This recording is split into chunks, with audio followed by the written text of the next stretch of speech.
First off, got to give Syracuse a lot of credit. They were the aggressor this afternoon, and it showed up, in all parts of the box score, free throw line, fast break points, second chance points. That was kind of the deal. We needed a game like this. And Moses had 17 and 9, and he had a good week this week, Moses Wright.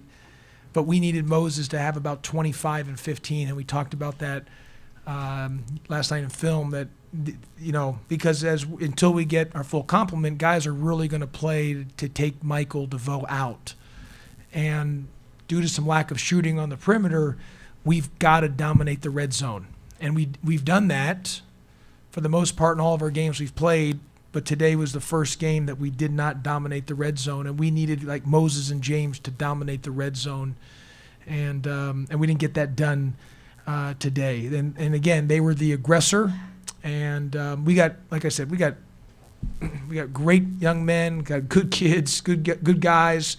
It was just a kind of one of those games where Syracuse punched us, and they just kept punching us, and we did not, We needed our front court guys to dominate that red zone today, and we just didn't get it done. But we'll bounce back. We got a big week next week with finals, so we got to make sure we do a great job there, and then we got a great opportunity versus Kentucky on Saturday, and we'll just keep getting better and keep improving and keep working at it. Out of the game so far, Jose really helped you the last couple times you faced this Syracuse, and he had a great game up there a few years ago. I imagine that definitely didn't help today, not having someone that can dribble drive. Well, Jose, this might sound odd considering his size. He's our best guy against the zone because his feel against the zone on being able to get the ball, how he finds things in the middle, his screening. Like in zone, you can teach guys plays, but a lot of times it's a feel, and he's the best at it. And and that's why we've had good success. He and Josh Heath were very, very good against zone because of their feel. And if you look at last year and the year before and the year before that, we've had good success.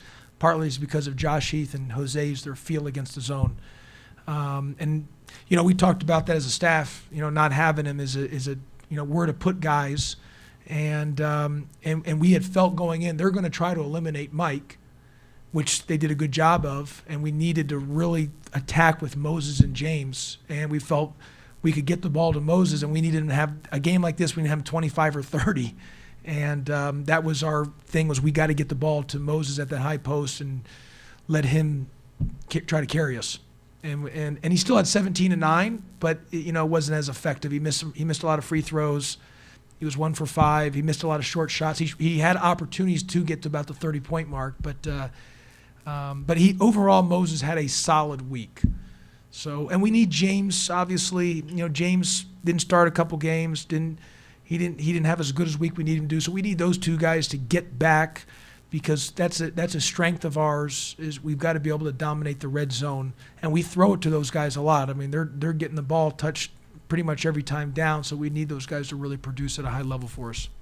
Hughes is a kid that has sparked Syracuse throughout the season. He's always going to come at you hard, but Boeheim and Girard have been struggling a little bit. So as shooters, I guess you have to expect that sometime they're going to snap out. Well, I said it before to the Syracuse radio people beforehand. I said this is a scary game because they have not shot the ball well, but I know how good of a shooter Elijah Hughes is, and I know Buddy Boeheim, the type of shooter he is. So I saw them both in high school. They're high-level shooters. So, and I said I hope they're going to eventually break out of it. I hope it's the next game.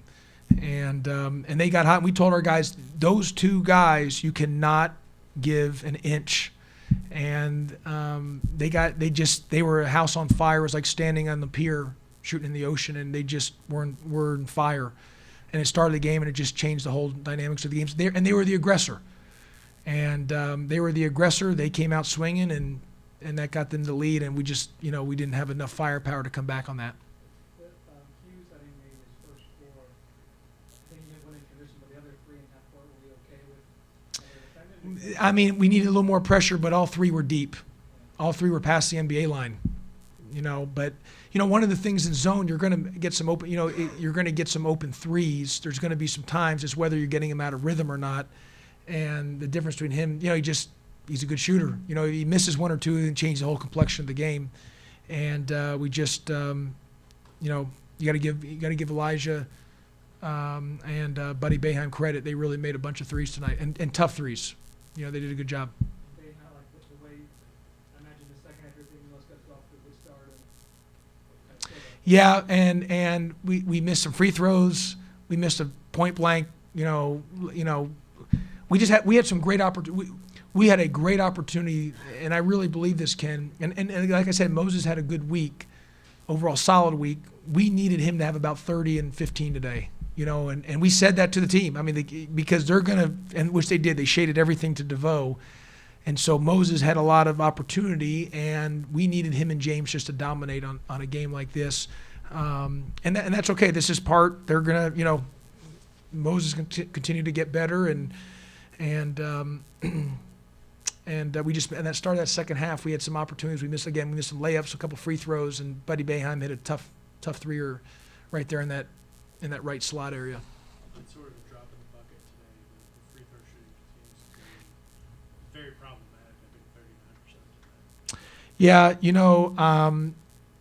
think 39%. Yeah, Kelly, it's definitely an issue. I mean, we work on it. It's anyone who's played basketball knows on free throw shooting, it's not as much of a skill thing. It's just you got to get up there because James Banks is our best free throw shooter. And it's just more of a mentality. You got to get up there. And as good of a shooter as Michael DeVoe, I mean, look at his free throw percentage. He's in the 60%. So a lot of it's a mindset. You just got to get in there, step up, and make the free throws. But we left a lot of points on the board again. And when you don't have your full complement of guys, you don't have the margin of error to allow missed layups or free throws to. In empty possession. So there's a couple times where we missed, like Khalid missed a front end of 1-on-1 and then missed 2 free throws. Moses missed 2 free throws. Those things are like turnovers when that happens. A lot of times rebounding is an effort thing. It seemed like from the beginning Syracuse was the team that was showing that effort on the boards. They were more aggressive than we were. They had 9 offensive rebounds the first half for like 13 points. They cooled down a little bit from 3, but it was the second chance points in the free throw line. They were more aggressive. Coach James Banks had 7 today. 8 total, I'm sorry. But he shot the ball fairly well. He just didn't shoot a whole lot. Is that about Syracuse? Yeah, but we were trying to get, we wanted to get the ball to Moses and play one-on-one. We either drive it, shoot it, or dump it down to James. James had a couple other opportunities that he had, he missed a short shot here or there. We need James to be like, he didn't have any. I can tell on James based on the way he's rebounding and shot blocking.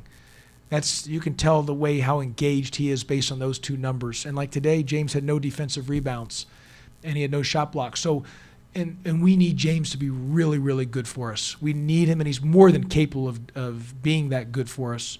But you can tell his level of engagement or his activity level based on his shot blocking and his defensive rebounding. Those 2 areas, you can look at the stat and see how engaged he is. And we need him to be better for us, and I expect him to be once we get to Kentucky next Saturday.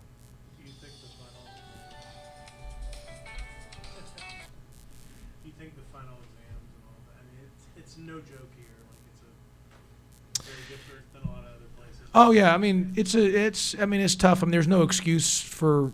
We still got to be better. You got to be able to get it done. But Georgia Tech's it's a world class, one of the best institutions in the world, and so it's for some of our guys, it's a lot on them. When you're doing the study hall and the finals, but that's part of coming to Georgia Tech. And when you graduate and you leave Georgia Tech, it's going to make you that much better, tougher, more prepared for life after basketball.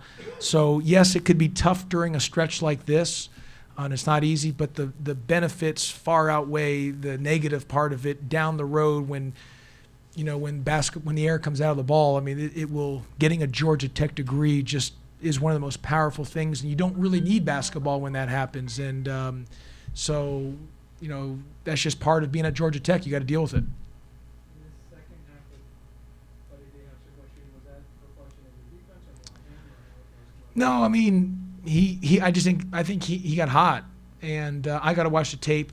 We were a little scrambling a little more. We were pressing, trying to just generate some energy. I really think, Ken, they were the aggressor to start, but we and again, like I said, with James had 0 defensive rebounds, 0 shot blocks. I mean, we weren't aggressive, and we needed a Moses type. We needed Moses of about 27, 30, and 15 today. I mean, that's the bottom line, and if that was the deal. We missed, we've had some opportunities there. They hit some threes, but we just missed a lot of those paint shots early that didn't allow us to kind of weather the storm. Do you feel like they were too indecisive?